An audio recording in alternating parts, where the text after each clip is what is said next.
오늘 이 서 씨가, 그러니까 서현 양의 어머니인 서혜순 씨가 한 인터뷰에서 이렇게 얘기를 했대요.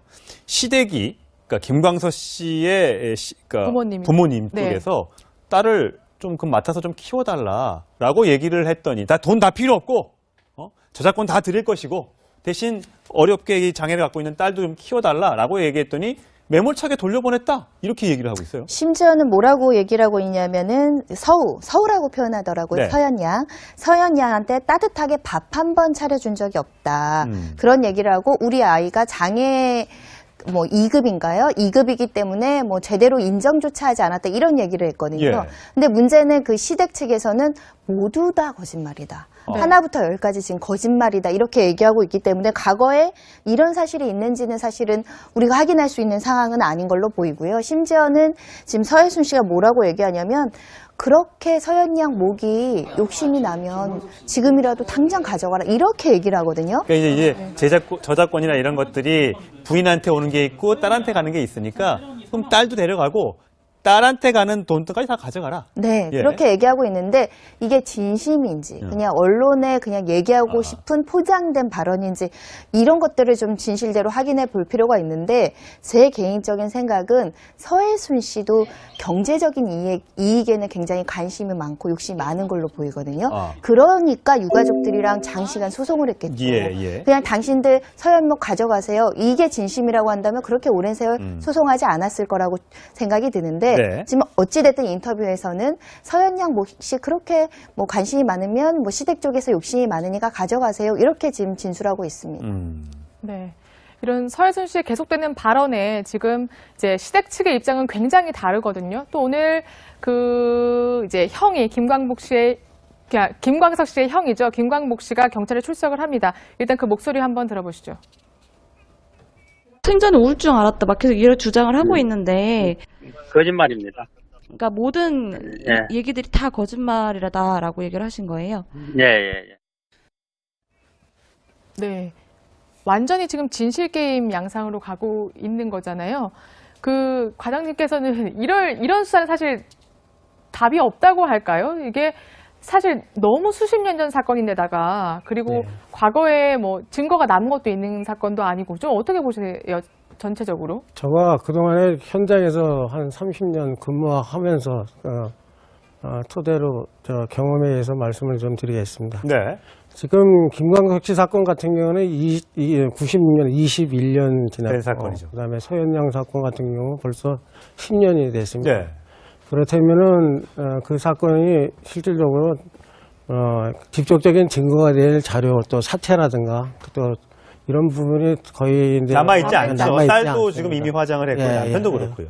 그런 상황이다 보니까 결국은 주변인 피해자 주변 아니면은 그 고소인 형님 주변 관계인들의 그 진술만 지금 남아 있는 상황이고 그 당시 이제 서류 조사 서류만 남아 있습니다. 그렇다면 결국은 지금 상황에서는 정황 증거밖에 없습니다. 간접적인 증거. 그런 상황에서 이게 누가 범인이다 아니다 타살이다 자살이라는 거를 새삼스럽게 지금 수사에서 밝혀낸다는 건 상당히 힘듭니다. 이게 보통 힘든 일이 아니죠. 그렇다면 결국은 검찰이나 경찰에서 이 사건을 다시 수사를 지금 시작을 했는데 국민 여러분들도 또한 저희들도 마찬가지겠지만 수사하는 당사자들의 입장에서 이걸 단기간에 수사가 해결될 거라고 생각해서는 안 됩니다. 또 이 상당히 복잡한 사건이고 하기 때문에 국민 여러분도 진득하게 기다려 주시면 지금 만약에 현장 검증이라는 게 이제 의미가 있는지 모르겠습니다만 자살의 현장이 그대로 만약에 보존이 되고 있다면 그때 이제 목을 맸다 이런 것들이 있지 않습니까? 거기 가서 다시 서혜순 씨와 함께 가서 그때 어떻게 발견됐느냐 이랬지 않냐 저랬지 않느냐 이렇게 얘기를 하면 그쪽이 옛날에 과거 21년 전에 했던 증언과 왜 다릅니까? 이런 식으로 해서 수사가 진전될 수 있습니까? 그게 이제 저희들이 수사 기법인데요.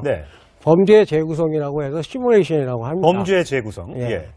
그래서 사건 현장을 없어졌다고 해도 그 당시에 그 피해자나 현장에 있었던 분 진술을 토대로 해서 하나의 세트장을 만듭니다. 세트장 그래서 만들어서 그 당시 상황에 대해서 범죄 재구성을 합니다. 그렇다면은 그 상황이 되면 오랜 세월이 지났지만은 거기에서 모순된 부분이 그 당시 진술한 거는 진술 조서가 남아 있지 예. 않습니까?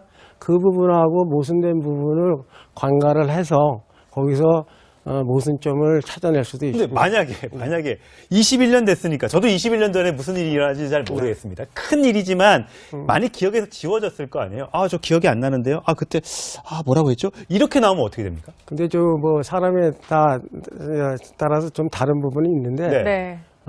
우리가 이제 수사하는 사람들이 항상 얘기하는 게 범죄 심리를 얘기합니다. 그래서 대학교 과목에도 범죄 심리학과가 있지 않습니까? 예. 그렇죠. 범죄 심리라는 거는 범죄를 한 범죄 당사자만이 가지고 있는 심리가 있어요. 예. 그렇기 때문에 그거는 오랜 시간이 지났다고 해도 그분은 만약에 그 어떤 범인 당사자가 현장에 있었다면은 그분은 기억을 하고 그 얘기를 할 겁니다. 똑같이 진술했던 부분이 차이점이 있어도 얘기를 해요. 예. 네, 알겠습니다. 한 사건이고 하기 때문에 국민 여러분도 진득하게 기다려 주시면. 근데 지금 만약에 현장 검증이라는 게 이제 의미가 있는지 모르겠습니다만 네.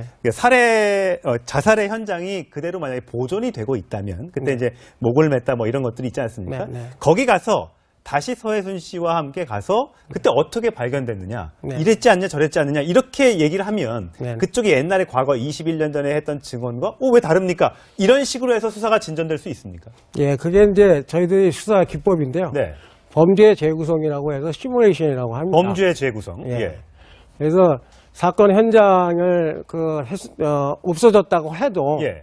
그 당시에 그 피해자나 현장에 있었던 분 진술을 토대로 해서 하나의 세트장을 만듭니다. 세트장을 그래서 만들어요. 만들어서 그 당시 상황에 대해서 범죄 재구성을 합니다. 그렇다면은 그 상황이 되면 오랜 세월이 지났지만 이 나면 지금이라도 당장 가져가라 이렇게 얘기를 하거든요. 그러니까 이제 저작권이나 이런 것들이 부인한테 오는 게 있고 딸한테 가는 게 있으니까 그럼 딸도 데려가고 딸한테 가는 돈까지 다 가져가라. 네, 예. 그렇게 얘기하고 있는데 이게 진심인지 그냥 언론에 그냥 얘기하고 싶은 포장된 발언인지 이런 것들을 좀 진실대로 확인해 볼 필요가 있는데 제 개인적인 생각은 서해순 씨도 경제적인 이익에는 굉장히 관심이 많고 욕심이 많은 걸로 보이거든요.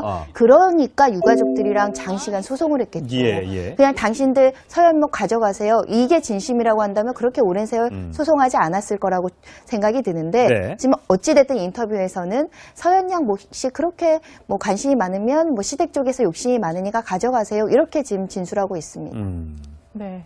이런 서해순 씨의 계속되는 발언에 지금 이제 시댁 측의 입장은 굉장히 다르거든요. 또 오늘 이제 형이 김광석 씨의 형이죠. 김광목 씨가 경찰에 출석을 합니다. 일단 그 목소리 한번 들어보시죠.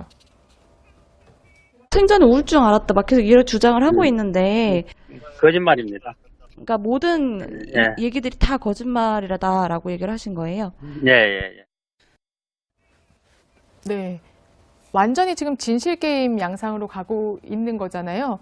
그 과장님께서는 이런 수사는 사실 답이 없다고 할까요? 이게 사실 너무 수십 년 전 사건인데다가 그리고 과거에 뭐 증거가 남은 것도 있는 사건도 아니고 좀 어떻게 보세요? 전체적으로? 제가 그동안에 현장에서 한 30년 근무하면서 토대로 경험에 의해서 말씀을 좀 드리겠습니다. 네. 지금 김광석 씨 사건 같은 경우는 96년, 21년 지났고 된 사건이죠. 그다음에 서현양 사건 같은 경우 벌써 10년이 됐습니다. 네. 그렇다면은 그 사건이 실질적으로 직접적인 증거가 될 자료 또 사체라든가 또 이런 부분이 거의 이제 남아있지 않죠. 남아있지 딸도 않습니다. 지금 이미 화장을 했고 남편도 그렇고요. 예, 그런 상황이다 보니까 결국은 주변인 피해자 주변 아니면은 그 고소인 형님 주변 관계인들의 그 진술만 지금 남아 있는 상황이고 그 당시 이제 조사 서류만 남아 있습니다. 그렇다면 결국은 지금 상황에서는 정황 증거밖에 없습니다. 간접적인 증거. 그런 상황에서 이게 누가 범인이다 아니다 타살이다 자살이라는 거를 새삼스럽게 지금 수사에서 밝혀낸다는 건 상당히 힘듭니다. 이게 보통 힘든 일이 아니죠. 그렇다면 결국은 검찰이나 경찰에서 이 사건을 다시 수사를 지금 시작을 했는데 국민 여러분들도 또한 저희들도 마찬가지겠지만 수사하는 당사자들의 입장에서 네. 이걸 단기간에 수사가 해결될 거라고 생각해서는 안 됩니다. 예. 또 이 상당히 복잡한 오늘 이 서 씨가, 그러니까 서현 양의 어머니인 서혜순 씨가 한 인터뷰에서 이렇게 얘기를 했대요. 시댁이, 그러니까 김광서 씨의 그러니까 부모님 네. 쪽에서 딸을 좀 맡아서 좀 키워달라라고 얘기를 했더니 돈 다 필요 없고 저작권 다 드릴 것이고 대신 어렵게 이 장애를 갖고 있는 딸도 좀 키워달라라고 얘기했더니 매몰차게 돌려보냈다 이렇게 얘기를 하고 있어요. 심지어는 뭐라고 얘기를 하고 있냐면은 서우라고 표현하더라고요. 네. 서현 양한테 따뜻하게 밥 한 번 차려준 적이 없다. 그런 얘기를 하고 우리 아이가 장애 2급인가요? 2급이기 때문에 제대로 인정조차 하지 않았다. 이런 얘기를 했거든요. 예. 근데 문제는 그 시댁 측에서는 모두 다 거짓말이다. 네. 하나부터 열까지 지금 거짓말이다. 이렇게 얘기하고 있기 때문에 과거에 이런 사실이 있는지는 사실은 우리가 확인할 수 있는 상황은 아닌 걸로 보이고요. 심지어는 지금 서혜순 씨가 뭐라고 얘기하냐면 그렇게 서현 양 목이 욕심